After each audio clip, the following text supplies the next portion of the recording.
Hello दोस्तों, फिर से एक बार आप सभी का स्वागत है। वेलकम है आपके अपने एस आज मैथमेटिक्स पर। दोस्तों आई होप आप सभी अच्छे होंगे और अपनी अपनी स्टडी के अंदर मस्त होंगे। जिन्होंने पुरानी क्लासेस नहीं देखी और पहली बार अपने इस चैनल पर आए हैं तो प्लीज रिक्वेस्ट है कि वीडियो को स्किप मत कीजिएगा और क्लास को पूरा जरूर देखिएगा। और फिर अगर आपको वीडियो अच्छा लगे, क्लास अच्छी लगे तो प्लीज वीडियो को लाइक कमेंट और शेयर कीजिएगा और चैनल को सब्सक्राइब कर दीजिएगा। आपको अगर क्विज के आनंद लेना है तो वो भी हमारे इस चैनल पर है। इंपॉर्टेंट प्रश्नों की क्लासेस देखनी है तो वो भी हमारे इस चैनल पर है। और पूरा सिलेबस कंप्लीट करना है तो वो भी हाल फिलहाल में जैसे आप देख चुके हैं कि 12वां चैप्टर अपना चल रहा है, बहुत जल्द ये भी खत्म हो जाएगा। और फिर अपन इंपॉर्टेंट जो बड़े प्रश्न है उनका भी एक क्लास, दो क्लास, तीन क्लास जितने भी बनेंगे वो एग्जाम तक अपन चलाते जाएंगे। तो चलिए अपन आज के क्लास की शुरुआत करते हैं। क्लास की शुरुआत करने से पहले वैसे पढ़ते तो अपन हर बार ही है, आते ही जय हिंद जय भारत कहा, सीताराम कहा और अपने क्लास को चालू कर देते हैं। तो आज अपन एक अपनी अच्छी स्टोर से अपन ने अपनी इस क्लास की शुरुआत करते हैं। तो वैसे मैंने भी कहीं देखा है, संजय सर ने सुनाई थी। अ, आपने नाम सुना होगा या नहीं सुना होगा मुझे पता नहीं है।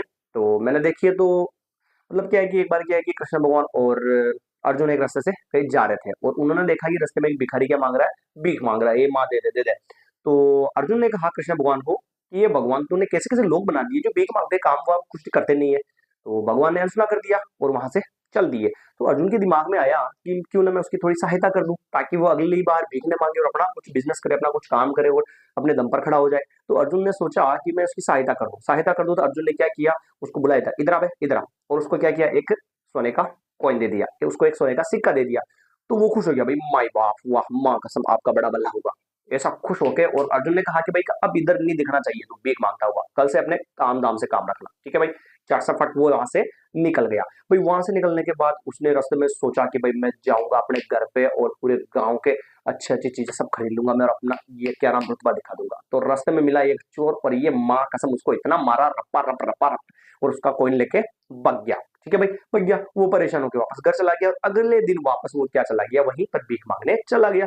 फिर से कृष्ण भगवान उस रास्ते से गुजर रहे थे, कृष्ण भगवान अर्जुन दोनों उस रास्ते से गुजर कर फिर से देखा कि ये क्या है भाई, कल भी ये भीख मांग रहा था, मैंने इसको ये दिया, फिर भी ये भीख मांग रहा है। फिर वो वापस उसने बुलाया, आ बे इधर आ इधर आ। क्या हुआ, क्या हुआ जो आज तू वापस भीख मांग रहा है, कल मैंने तेरे को पैसा दिए ना। तो उसने अपनी स्टोरी सुनाई कि भाई ये कल हो गया था। तो उसने कहा चल कोई बात नहीं बेटा, इट्स ओके, लाइफ होता है, ठीक है ना। तो फिर उसने क्या किया, अर्जुन ने फिर उसको क्या दिया, एक हीरा दिया कि अब जो माँ कसम तू इधर दिख गया ना तो माँ कसम मैं तेरे को काट डालेगा, ठीक है ना। तो उसने कहा ठीक है माँ बाप, मैं चला। लेकर खुश हो गया, दमादम इतनी स्पीड से 2x क्या 10x की स्पीड में भगा घर पे और फट से जाकर अपने कमरे में गया। और कमरे में जाने के बाद उसने देखा बाद में इसको अपन यूज करेंगे, अब इसको क्या छिपा देते हैं। तो बहुत सारे मटके थे, तो एक मटके के अंदर क्या किया उसने, उस कोइन को, उस हीरे को क्या किया उसमें छुपा दिया। उस हीरे को वहां पे छुपा दिया। तो अब छुपा के वो तो निकल लिया। फिर उसके बाद में उसकी घरवाली आती है, ये अपने लेडीज लोग जो होता है ना, लेडीज लोग कहते हैं ना अपन दिमाग या नहीं होता, क्या होता है, घुटने में होता है। ऐसा मैं नहीं कहता, पब्लिक बोलती है, मैं नहीं कहता माँ कसम, पब्लिक बोलती है कि घुटने में होता है। अब पब्लिक, पब्लिक कौन मुझे पता नहीं, तू खुद भी पब्लिक है भाई। तो आई लेडीज उसकी, उसकी घरवाली है, उसने देखा इतने सारे मटके पड़े थे माँ कसम, पर उसको जो है ना वही मटका दिखा। This is the interesting, it's me, it's mine, और इसको मैं लेकर चल दी। यानी कि उसने उस मटके को देखा और जिसमें हीरा था, उसी मटके को उसने उठाया और कहा कि मैं तो इसी में पानी भर के लाएंगी। अब उसको पता नहीं था कि उसमें हीरा है। गई और फट से नदी पर गई और पानी को पानी में फटाफट से उड़ेला और धोया ढोड़ा, पता नहीं उसको कहाँ ध्यान था उसका। तो चल दी, वो हीरा जो था वो नदी में गिर गया। अब माँ कसम तीसरे दिन फिर से वो हैरान परेशान और वापस भीख मांग रहा था। और कृष्ण भगवान फिर से, और कृष्ण भगवान और अर्जुन रास्ते से गुजर रहे थे और उस भिखारी को उन्होंने देख लिया। तो माँ कसम कृष्ण भगवान को इतना गुस्सा आया कि इधर आ इधर आ बे, इधर आ, तेरी फिरौती मैं फाड़ता हूँ, अब देख तू क्या हुआ। तो उन्होंने उसने कहा कि भाई ये सच सच गुरुजी गुरुजी गुरुजी, ये हो गया ये हो गया ये हो गया। तो फिर चल, अब जो अगर तू इधर दिख गया ना तो मैं कह रहा हूँ कि फिर तू नहीं दिखेगा यहाँ पे। ठीक है ना। तो फिर वापस कृष्ण भगवान ने क्या किया, उसको तीन चार सोने के सिक्के दे दिए, वापस तीन चार कोइन दे दिए। कहा कि अब तू वापस मत दिखना, दिखना ही मत बस मेरे को। तो उन्होंने कहा ठीक है। तो वो चलता गया चलता गया चलता गया, हैरान था परेशान था भाई। तो उसने देखा कि रास्ते के अंदर जो है एक मछुआरा जो है मछली पकड़ कर ले रहा था, जिससे एक मछली जिंदा थी और वो उछल रही थी, तड़प रही थी तड़प रही थी। ठीक है ना। तो उसको देखकर उसके मन में लगा कि क्या करे यार, अपन ने 2 बार अपने को बहुत सारा खजाना मिला, इतने पैसे मिल गए, सोने का कॉइन मिल गया, हीरा मिल गया, फिर भी वो अपने किसी काम का नहीं लाइफ में। तो क्यों ना आज अपन क्या करें, इसको अपने लिए यूज ना करूं और मैं क्या करूं, इस मछली को खरीद लेता हूं और इसको वापस पानी में डालकर इसका जीवन बचा लेता हूं। वैसे 2 दिन से मेरे हाथ में कुछ नहीं आ रहा, बहुत आता है पर चला जाता है ऑटोमेटिकली। तो उसने क्या किया कि उसका भला सोचा और उसने मछली को खरीद लिया और पैसे, वो सोने के सिक्के उसको मछुआरे को दे दिया, सारी खरीद ली और पानी में डाल दिया। ठीक है, तो वो मछली जो है तड़प रही थी। मछली को जैसे ही पानी में डाला और फट से मछली यूं करी, जैसे ही सांस ली और पानी के बूंद में बंद, जैसे ही सांस ली और अंदर से उसके मुंह से क्या निकला, वो अपना हीरा निकल गया। और जैसे ही हीरा निकला और उसने माँ कसम इतना हैप्पी हो रहा, उसको जब्त कर लिया फट से और उसने कहा कि पकड़ लिया पकड़ लिया पकड़ लिया। तो उधर से क्या है, माँ कसम ऐसा को इंसिडेंस ने, उसने जैसे ही इसको पकड़ा और कहा कि मैंने पकड़ लिया, तो उधर से जो है चोर जा रहा था, वही चोर जिसने उसको लूटा था, चोर जा रहा था और उसने सोचा कि मेरे को पकड़ लिया मेरे को पकड़ लिया। उसने कहा ये भाई ये भाई ये भाई चिल्ला मत, तू तेरे को क्या चाहिए ना, तेरे को सिक्के चाहिए ना, तू चिल्ला मत, चिल्लाएगा तो मेरे को पड़ोस वाले लोग मार डालेंगे। ठीक है ना, तो इससे चाहिए तो अपने कॉइन वापस ले ले। ठीक है, तो उसने क्या किया, कॉइन उसको दे दिए और चला गया। ठीक है, तो इधर हीरा भी और इधर कॉइन भी, माँ कसम दोनों देख रहे थे। अर्जुन देख रहा था क्योंकि हर 2 बार इंसिडेंट हो गया ना, तो अर्जुन ने सोचा कि आज मैं देखता हूँ कि ये क्या करता है। तो वो देख रहा था कि, और फट से दौड़ के गया कृष्ण भगवान के पास वापस अर्जुन और कहा प्रभु आपने ये कैसे किया।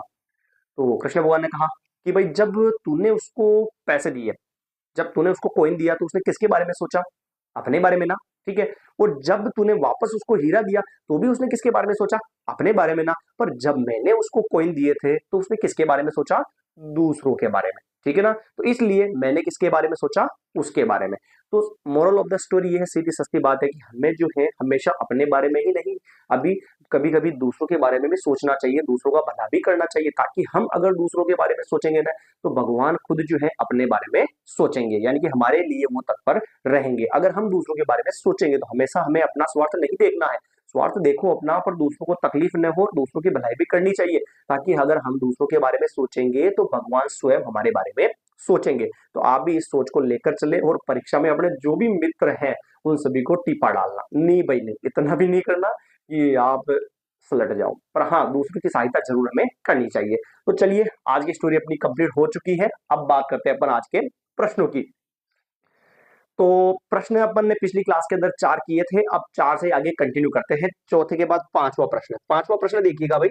पांचवा प्रश्न ये था, पांचवा प्रश्न ये था कि एक घनाकार ब्लॉक के एक फलक को अंदर की ओर से काटकर एक अर्धगोलाकार गड्ढा इस प्रकार बनाया जाता है। एक घनाकार ब्लॉक है, ये गन है भाई,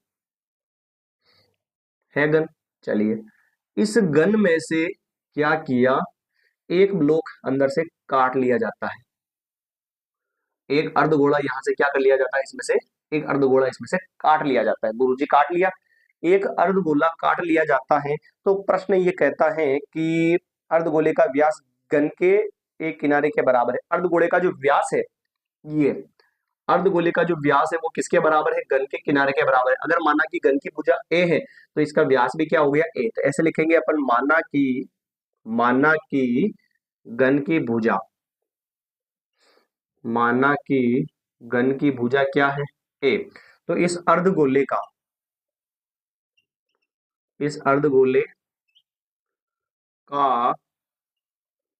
व्यास भी क्या हो जाएगा, ए। और इसकी त्रिज्या आर क्या होगा, व्यास बटेवा 2। तो आर बराबर व्यास क्या है, ए, और बटेवा क्या आ गया, 2। ठीक है भाई, ये हो गया यहाँ तक। इसकी अपन ने जो भुजा मान ली वो ए मान ली, तो व्यास और भुजा दोनों बराबर है। तो इसका जो अर्धगोले का व्यास है ए हो गया, त्रिज्या होती है व्यास बटेवा 2, व्यास का मान ए रख दिया, ए बटेवा 2 हो गया।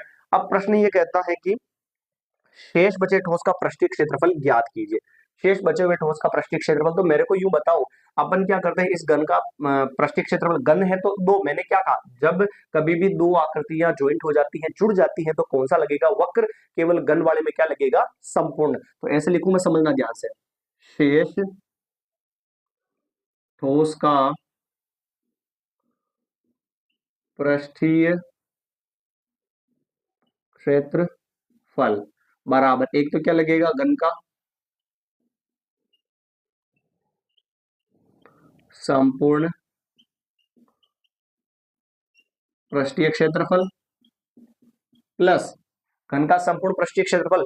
फिर देखो यहाँ पर क्या बड़ा, इसके अंदर में से एक अर्धगोला इसे काट लिया गया, अर्धगोला यहां से काट लिया गया, तो इस अर्धगोले का क्या बना, यहाँ पे वक्र बना, नहीं बना, अर्धगोले का क्या बन गया, वक्र बन गया। तो क्या बनेगा यहाँ पे, अर्धगोले का वक्र पृष्ठीय क्षेत्रफल, अर्धगोले का वक्र पृष्ठीय क्षेत्रफल। फिर प्लस, अब क्या आएगा गुरुजी, तो मैंने कहा ना भाई कि जैसे पूरा एक घन है, घन का संपूर्ण पृष्ठीय क्षेत्रफल लगा जिसमें ऊपर वाला तल भी आ रहा है, जबकि अपन ने क्या किया, अर्धगोला काट लिया और यहां से ये अर्धगोला काट लिया, ये अर्धगोला अपन ने काटा, ऊपर वाला गोल गोल पार्ट है ना वो इसमें आएगा क्या भाई, नहीं आएगा ना, क्योंकि ऊपर से तो अपन ने काट लिया, तो वो ऊपर वाले पार्ट से जो ऊपर वाली जो पट्टी होगी उसमें से उस वृत्त का क्षेत्रफल क्या करना पड़ेगा, माइनस, क्योंकि वो तो निकल गया ना बाहर, तो संपूर्ण में तो वो आ रहा है भाई, जबकि हमने घन का संपूर्ण लगाया तो उसमें ये आ रहा है, तो ऊपर जो वृत्त बना वो तो गायब हो गया, तो इसलिए यहां पर वृत्त का क्षेत्रफल क्या करना पड़ेगा, हमें माइनस करना पड़ेगा वृत्त का क्षेत्रफल। ठीक है भाई, गुरुजी अब कैसे करेंगे, तो देखो ध्यान से भाई, घन का संपूर्ण पृष्ठीय क्षेत्रफल 6 इंटू भुजा की घात 2, फिर प्लस अर्धगोले का वक्र पृष्ठीय क्षेत्रफल क्या होता है, 2 पाई r स्क्वायर, और माइनस वृत्त का क्षेत्रफल पाई r स्क्वायर हो गया। सर यहाँ पे चेक करो, 6 इंटू भुजा की घात 2, भुजा कितनी है इसकी, a है, तो a की घात 2, फिर प्लस 2 पाई r स्क्वायर में से पाई r स्क्वायर जाएगा तो केवल पाई r स्क्वायर बचेगा कि नहीं बचेगा भाई, बचेगा ना, कुछ नहीं है, तो यहाँ पे 1 समझेंगे तो 2 पाई r स्क्वायर में से 1 पाई r स्क्वायर जाएगा, तो 1 पाई r स्क्वायर बचेगा, 1 लिखना जरूरी नहीं है। अब देखो ध्यान से, 6 इंटू हटा देते तो ये हो गया 6 a की घात 2, फिर प्लस पाई का पाई रहने दो और इंटू r, r का मान देखो कितना है, a बटेवा 2 है, तो यहाँ पे क्या लिखूं मैं, a बटेवा 2 की घात क्या कर लूं 2, 6 a की पावर 2, फिर प्लस पाई a की पावर 2 और बटेवा में क्या आ जाएगा, 2 की घात 2, यानी 2 इंटू 2 4 हो जाएगा।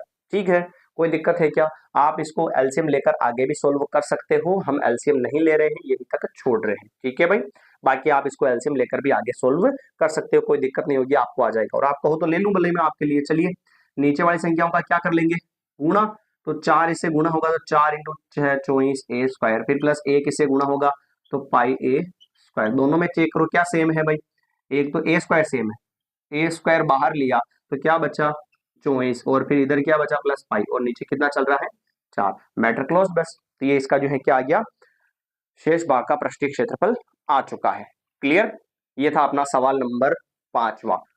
ठीक है, सवाल नंबर क्या था 5वां, उठाइए एक बार इसका स्क्रीनशॉट, फिर अपन अगले प्रश्न की बात करते हैं, प्रश्न नंबर 6 की। क्लियर भाई, चलिए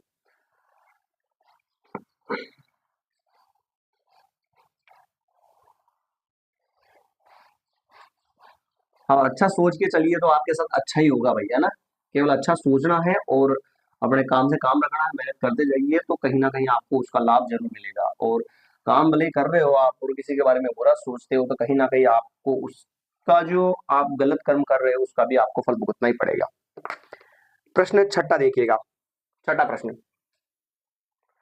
मित्रों, छठा प्रश्न ये है, दवा का एक कैप्सूल एक बेलन के आकार का है और जिसके दोनों सिरों पर एक एक अर्धगोला लगा हुआ है। अच्छे है भाई, सारे ऐसे ऐसे कैप्सूल क्यों बनाए डॉक्टर ने, ये एक बेलन है, बेलन के चारों तरफ ऐसे ये पूरा कैप्सूल है, इधर भी अर्धगोला लगा रखा है, इधर भी अर्धगोला लगा रखा है, जिसमें से प्रश्न ने कहा कि ये पूरे कैप्सूल की लंबाई 14 मिलीमीटर है, पूरे कैप्सूल की लंबाई कितनी है 14 मिलीमीटर, 14 मिलीमीटर mm, और प्रश्न ये कहता है कि यहाँ से जो इसका जो व्यास है ना वो है 5 mm व्यास, देखना समझना ध्यान से, व्यास बराबर 5 mm, अगर व्यास 5 mm है ना तो आर कितना होगा, आर होगा व्यास बटेवा 2, तो आर बराबर क्या होगा, व्यास का मान 5 और बटेवा में 2 एम एम, अगर मैं इसको काटूं तो 5 में 2 का भाग लगाऊं तो 2.5 एम एम, 2.5 mm आएगा नहीं आएगा भाई, तो यानी कि इसकी जो त्रिज्या है 2.5 mm, तो इधर भी कितना होगा, ये भी तो 2.5 और इधर ये 2.5 है, ये भी कितना होगा 2.5, तो गुरुजी ऐसा क्यों किया आपने, देखना, अगर पूरे जो कैप्सूल की लंबाई 14 mm है ना, 14 mm में से इतना सा घटा दूं और इधर भी इतना सा घटा दूं, बाकी बचा हुआ आएगा कि नहीं आएगा, सर जी आ जाएगा, तो वह इस बेलन की क्या हो जाएगी ऊंचाई, बेलन की क्या हो जाएगी ऊंचाई, कैसे आएगी 14 मिलीमीटर में से 2.5 और फिर से भी 2.5 और 2.5 और 2.5 कितने हो गए आप सोचो, 2.5 और 2.5 कितने हो गए भाई 5 हो गए, तो 14 में से 5 गए तो कितने आ गए 9 mm, तो इस बेलन की जो ऊंचाई है वो क्या हो जाएगी 9 मिलीमीटर, आया ना भाई समझ में। इधर भी ढाई है और इधर भी ढाई है, तो ढाई ढाई घटा लिया 5 हो गया, तो 5 इसमें से घटाएंगे, टोटल में से 9 बचेगा। ठीक भाई। अब प्रश्न ये कहता है कि इसका पृष्ठीय क्षेत्रफल, तो मैंने तो हाल फिलहाल में कहा ना, कभी आपको करना क्या है, कभी भी पृष्ठीय क्षेत्रफल निकालना है तो क्या करोगे आप, अगर ज्वाइंट वाली आकृतियां हैं तो आपको वक्र ही लगाना है, तो इसमें कोई लफड़ा ही नहीं है भाई। इसमें तो क्षेत्रफल क्या लिखेंगे, कैप्सूल का संपूर्ण पृष्ठीय क्षेत्रफल बराबर क्या बना, एक तो बेलन बना, तो बेलन, बेलन का क्या लगेगा, वक्र पृष्ठीय क्षेत्रफल, फिर प्लस अर्धगोले कितने बन रहे गुरु जी, 2 बने, तो 2 बने तो यहाँ पे 2 इंटू एक,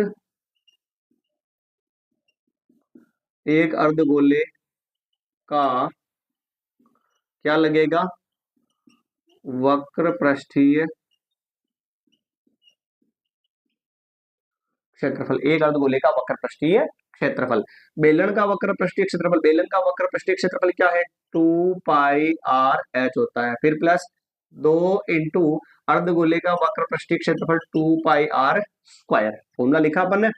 चलो देखो 2πr कॉमन ले लो गुरु जी, 2πr, 2πr कॉमन लिया तो क्या बचा h, फिर प्लस 2πr ले लिया तो क्या बचा, 2 बचा एक, और ये क्या बच गया r। अब इसमें क्या रख देते हैं फॉर्मूले में, मान रख देते हैं, अपना आंसर आ जाएगा। कैसे आएगा सर जी, तो देखो 2 इंटू पाई का मान 22/7 और इंटू आर, और आर का मान पाई का नहीं दे रखा ना इसमें, हाँ आर का मान ये रहा 2.5, तो यहाँ पे कितना लिखेंगे 2.5 लिख दिया सर। फिर ये कोष्टक बंद, एच का मान कितना आया 9 आया, तो ये 9 लिखा, फिर प्लस 2 इंटू आर, आर का मान 2.5 लिखा।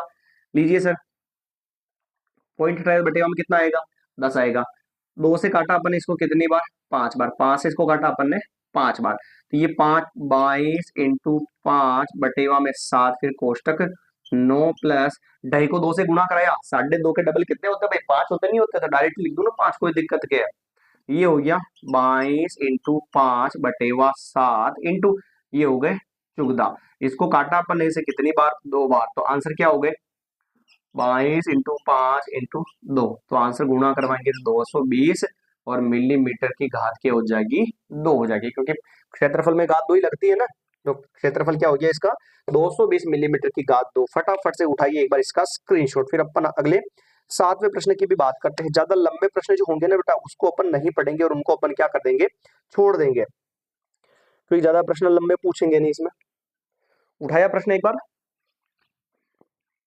बात करें अपन अगले प्रश्न की।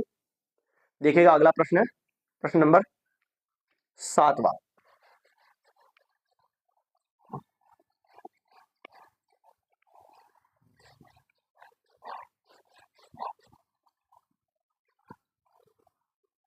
ये लीजिए, नेक्स्ट अगला 7वां प्रश्न देखिएगा।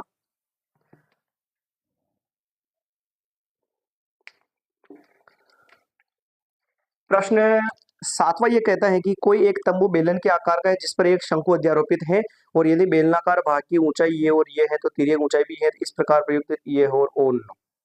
सबसे पहले तो कहा कोई एक तंबू बेलन के आकार का है, भाई ये कौन सा तंबू है बेलन के आकार का, और उस पर एक जिस पर शंकु अध्यारोपित है, एक बेलन के आकार का जो है ना तंबू है, बनाओ भाई तंबू, ये बनाया एक बेलन के आकार का तंबू, तो ये बना लिया अपन ने बेलन, बना लिया भाई, ठीक है गुरुजी। बेलन के आकार का एक तंबू है, उस पर एक शंकु अध्यारोपित है, इसके ऊपर अपन ने क्या लगा दिया, एक शंकु लगा दिया भाई, रॉकेट बन गया है। तो जिसमें से कहा कि बेलनाकार भाग की ऊंचाई तो है, बेलनाकार भाग की ऊंचाई और व्यास क्रमशः ये है, बेलनाकार भाग की ऊंचाई, ये बेलनाकार भाग की ऊंचाई तो है 2.1 क्या दे रखा है मीटर, और इसका व्यास दे रखा है ये दे रखा है 4 मीटर, और प्रश्न कहता है कि शंकु की तिर्यक ऊंचाई 2.8, शंकु की तिर्यक ऊंचाई इसको बोलते हैं 2.8 मीटर। तो इस तंबू को बनाने में प्रयुक्त कैनवास का क्षेत्रफल ज्ञात कीजिए, और फिर खर्चा भी निकालना है, और प्रश्न लिखा कि आधार से नहीं ढका हुआ है। लीजिए भाई ये अपना प्रश्न है, अब करते हैं इसका कुछ सॉल्यूशन। सबसे पहली बात तो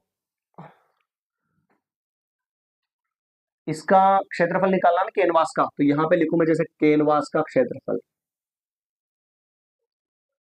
कैनवास का क्षेत्रफल, कैनवास का क्षेत्रफल क्या होगा सर, अब क्या करते हैं, इसके अंदर कितनी आकृतियां हैं जॉइंट में, दो आकृतियां, और मैंने कहा दो आकृतियां हो तो क्या लगता है, वक्र प्रश्न लगता है। नीचे से प्रश्न ने कहा कि नहीं ढका हुआ, तो क्या होगा, एक तो होगा बेलन का वक्र पृष्ठ, बेलन का वक्र पृष्ठीय क्षेत्रफल, फिर प्लस क्या है बेटा, दूसरा क्या है, शंकु है ना, तो क्या लगेगा, शंकु का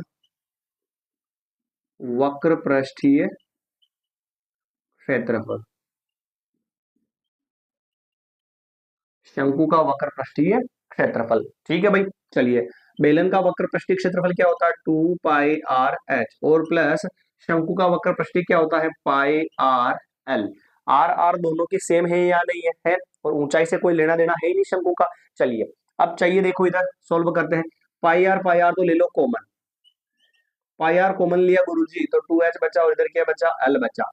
एल बोलते तिर्यक ऊंचाई को, शंकु की तिर्यक ऊंचाई क्या दे रखी है, 2.8 मीटर, और अगर व्यास दे रखा है मैं इसका 4, व्यास क्या दे रखा है, 4 मीटर, तो गुरुजी त्रिज्या बराबर व्यास बटेवा 2, तो काटा हमने किसका आ गया, कितना आंसर आ गया, 2 मीटर, और इसकी ऊंचाई, बेलन की ऊंचाई दे रखी है 2.1 मीटर, ये फॉर्मूले में रख देते हैं। तो पाई का मान तो 22/7 इंटू आर, इसकी त्रिज्या जो है ना आर, आर दे रखा अपने पास 2, तो ये लिखा 2, और 2 इंटू एच, एच का मान कितना है 2.1, तो ये 2.1, फिर प्लस एल, एल इसकी तिर्यक ऊंचाई कितनी है भाई, 2.8। क्लियर भाई, चलिए, 22/7 इंटू 2 कोष्टक, इसको ऐसे गुणा करवा लेते हैं, तो 2 और पॉइंट और 4, फिर प्लस 2.8। ठीक है भाई, गुणा करवा लिया और फिर लिख दिया। चलिए, इसको ऐसे गुणा करवा देते हैं, 22 को गुणा कराएंगे 2 से तो 44, और बटेवा में 7, और फिर इंटू कोष्टक, इन दोनों को क्या कर लेते हैं, जोड़ देते हैं, जोड़ देते हैं, तो 4.2 और 2.8 ऐसे जोड़ेंगे, पॉइंट से पॉइंट सीध में मिलाएंगे भाई, तो ये 8 और 2 10 का जीरा, हाथ से 4 5 6 और ये 7, पॉइंट के बाद में उसका कोई मतलब नहीं है, तो आंसर कितना आएगा, 7 आएगा। ओनली 7 बचा, 7 से 7 कट गया गुरुजी, तो आंसर कितना आ गया, 44, और मीटर की घात कितनी आ जाएगी, 2। तो इसका जो आंसर है वो हो जाएगा, कैनवास का जो प्रयुक्त क्षेत्रफल जो भी है ना, वो क्या होगा, 44 मीटर की घात 2 हो जाएगी। फिर आगे और भी कहा प्रश्न ने कहा कि साथ ही 500 प्रति मीटर दर के से एक कैनवास की लागत भी निकालनी है। तो मेरे प्यारे मित्रों, आप सभी को पता होगा कि कभी भी ऐसे लागत पूछ लेवे या खर्चा पूछ लेवे, तो अपना जो भी आंसर आता है उसको उस खर्च से क्या करवा देते हैं, गुणा करवा देते हैं। तो ये तो हो गया अपना क्षेत्रफल, यहाँ पे लिखेंगे कुल लागत, कुल क्या लिखेंगे, लागत, कुल लागत में क्या लिखेंगे, जो अपना क्षेत्रफल आया उसको उस खर्चे से गुणा कराएंगे। खर्चा कितना था भाई, खर्चा दे रखा है इसमें 500, ये 500 से इसको गुणा करवा देंगे, तो क्या हो जाएगा, 0 0 5 4 0 2, और ये 22,000, और आंसर किसमें आएगा, रुपये में आ जाएगा। तो फटाफट से एक बार उठाइए इसका स्क्रीनशॉट, फिर अपन बात करते हैं अगले प्रश्न की, कि अगला प्रश्न क्या कहता है। प्रश्न नंबर अपना कौन सा है, अब 8वां, फिर लास्ट एंड फाइनल प्रश्न रहेगा अपना 9वां, फिर ये भी अपना चैप्टर हो जाएगा खत्म, 12.1। चलिए अगले प्रश्न की बात करते हैं, टाइमिंग बहुत कम रही है इसके अंदर, 30 मिनट होने के बाद अपनी नई क्लास बनानी पड़ेगी, तो एक सवाल के लिए नई क्लास बनना बहुत मुश्किल पड़ेगा, इसलिए अपन फटाफट से थोड़ा स्पीड से इसको फिनिश करते हैं। 2 सवाल और है।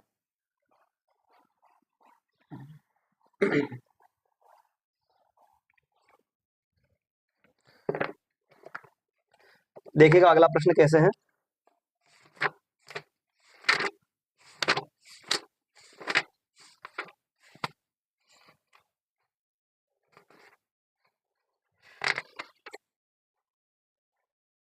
हाँ जी,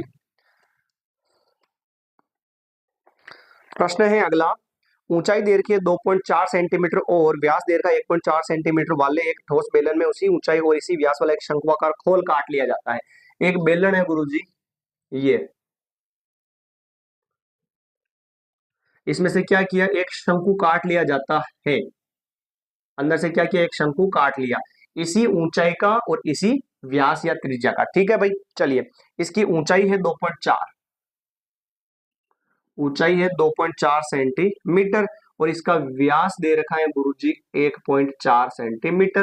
तो आर बराबर क्या हो जाएगा, व्यास बटेवा 2, यानी 1.4 बटेवा 2 सेंटीमीटर।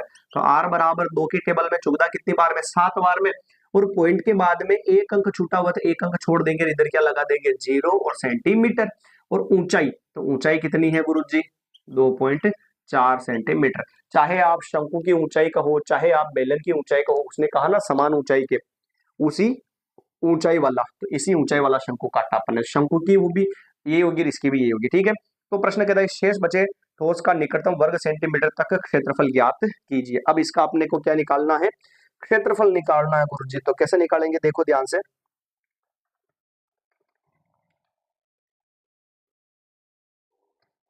ये भाई गड़बड़ होगा इसमें, इसी ऊंचाई और व्यास वाला बेलन का वक्र पृष्ठीय क्षेत्रफल और फिर प्लस बेलन के ऊपर आधार का वक्र पृष्ठीय क्षेत्रफल। हम्म प्रश्न निकालना ठोस बेलन। ठोस बेलन का मतलब क्या होता है, बिल्कुल एकदम पैटिक पैक, ऊपर से और नीचे से बंद, बिल्कुल पैक होता है ठोस बेलन। तो यहाँ पर देखो आप, सबसे पहले अपन फॉर्मूला कौन सा लगाएंगे, उसके बाद की बात बाद में है ना। देखिए ध्यान से, क्षेत्रफल क्या लगेगा, एक तो क्या लगेगा, संयोजन है आकृतियों का, ज्वाइंट है, तो इसका मतलब एक तो बेलन बन रहा है, तो बेलन का क्या लगेगा, वक्र। बेलन का वक्र पृष्ठीय क्षेत्रफल, फिर प्लस क्या बन रहा है बेटा, शंकु बन रहा है, तो शंकु का वक्र पृष्ठीय क्षेत्रफल, फिर प्लस क्या आएगा इसमें, वृत्त का क्षेत्रफल। वृत्त का क्षेत्रफल, गुरु जी ये क्या हो गया भाई। तो देखो इधर ध्यान से, ये तो था इसमें लॉजिक कि ठोस है, ठोस का मतलब क्या है, ये एक लकड़ी का गट्ठा यूं समझो बेलनाकार, इसमें से एक शंकु काटा गुरु जी, तो ऊपर वाला पार्ट ये तो निकल गया, पर मेरे को बताओ ठोस है तो ये वाला पार्ट निकला क्या,